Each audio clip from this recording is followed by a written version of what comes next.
And I've been reading the analysis of a certain Matthew Continetti for a couple of days, who writes in something called the Washington Free Beacon, which you should check out. And he's had pretty good analysis about it, so we've asked Matthew to come on, and he joins us now. Matthew, welcome to the program. Thanks for your time.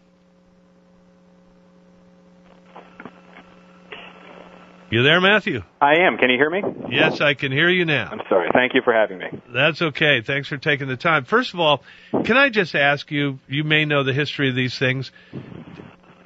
Is Barack Obama the last in a long line of presidents who have food tasters?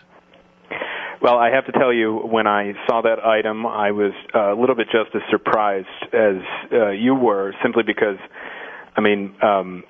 Obama goes out to, fast food, not fast food, but restaurants in the D.C. area quite frequently, where I live, and I never heard of him having a food taster there, but perhaps he does. This was the first time I had heard of it as well. Did you hear that George Bush had a food taster? I did not. I think this is an area for reporting. I think this is a strange area. I know Nero did, but right. I was unaware presidents did. Okay, so you've been writing about why is it that Barack Obama's numbers have gone down, and it isn't just that people are sort of generally dissatisfied with what's going on in Washington. You likened this to what happened to George Bush at the start of his second term. Would you explain what that was? Sure. Well, I think that reelected presidents often fall for this myth that because they were reelected, all of their policy priorities are going to be automatic successes. And this is something that George W., I believe, fell for after he was reelected in 2004. He thought that his reelection was going to mean that he would get Social Security personal accounts. He thought it would mean that he would get an amnesty and an immigration reform. It didn't work out that way. And I think Obama was reelected. Again, he was reelected with fewer votes than he got the first time, but he was reelected, and I think he felt that if he kind of confused the Republicans by going after them on every single issue, whether that issue was tax increases or Chuck Hagel in charge of the Defense Department or immigration or climate change, he would kind of swarm them into acquiescing, into agreeing to his plans. It hasn't worked out, and I don't know if it will. Well, okay, so now we saw... obviously, we've been talking about this so-called Republican outreach. So the president keeps an active polling unit going, and they're sort of taking the temperature of the country at all times. And then Gallup comes out, or McClatchy Maris comes out, or a Fox poll comes out, or Washington Post ABC, or the latest Quinnipiac. And we're all saying, wow, look, his numbers dropped. But there's an indication that they knew this was happening. And that's why, this is a question, and that's why they engage in this outreach? I think there's some hint of that. The trajectory for Obama's numbers since his inaugural, since his State of the Union, has been steadily downward across the polls. If you just go to the Real Clear Politics average, you'll see the trend line. It's down. And that may have motivated them. Fuel costs are increasing, and we know that whenever fuel costs increase, presidential approval goes down, too. So that may also be a factor. But I think what this kind of frenzy of outreach, going up to the Hill almost every day as though he were still a member of Congress, is more a sign of President Obama just didn't he doesn't have anything to do right now. He proposed all these grand things, and the problem with that is these grand things have to make their way through Capitol Hill. And there's one thing about our system is that a lot of things just end up not going anywhere, or they become changed beyond recognition, especially if you're the president of one party and the opposition controls the lower chamber of the Congress and is able to filibuster legislation in the upper chamber. So there's just really no action, and that's why I think you see Obama really trying to so-called reach out to these Republicans who aren't going to go along with things that they really disagree with. He basically doesn't have anything better to do. Precisely. Now, do you think that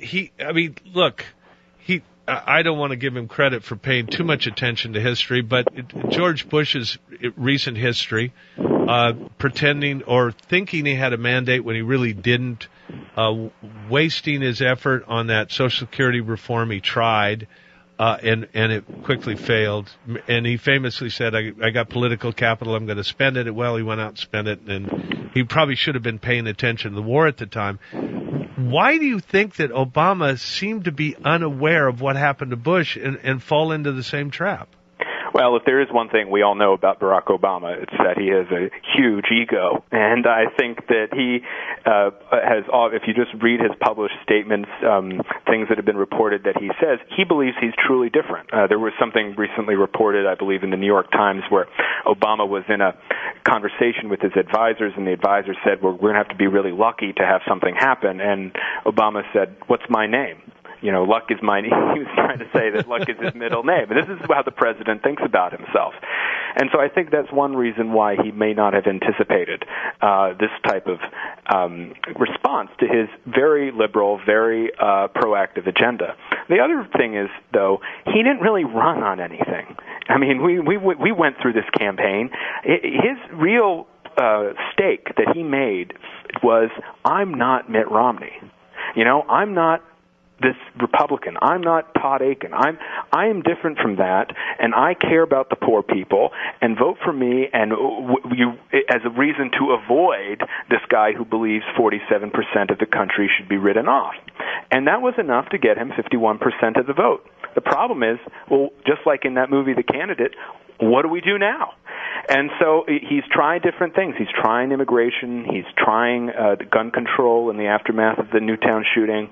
But all of these different things, of course, rely on Congress. That's why you often hear, remember how Obama always says, well, you know, if only I were a dictator and I could get this done. Right, yes, of course. He's never really has come to grips with the fact that in our system, Congress is the place that passes legislation, and the president just has to wait and do what he can. And we see him every day now doing as what he thinks he can do to help these goals be achieved. But it's not. And I really don't know what the likelihood of any of these reforms going through is. Well, zero on the assault weapon ban. Oh, absolutely. You know, and even universal background. People there, the polls show that the public are with him, and even that, I think, has run into more trouble than the White House anticipated. Well, he's not a dictator, but he has a food taster like one. Right. So I got to ask you about one more thing. Is anybody this might be a little bit of a trap because maybe you haven't seen the news already, so I'll apologize in advance. Anybody in your circles taking North Korea's threats that they're going to nuke the U.S. seriously? Well, you know, at thefreebeacon.com, we have veteran defense correspondent Bill Gertz on board, and he's been reporting on the Korean missile program for decades now. And while I think that most people in defense circles say, you know, clearly the North is not capable of this at this point, these types of threats you do have to take seriously, if only because we have, you know, thousands upon thousands of American troops parked right under the DMZ in South Korea. So yeah, 35,000, yeah. Exactly. Well, the news is that Defense Secretary Chuck Hagel, I know you thought you'd never say those words together, Defense Secretary Chuck Hagel will announce today that the U.S. is deploying 14 new ground-based missile interceptors, probably in Alaska, in response to the North Korean bellicosity.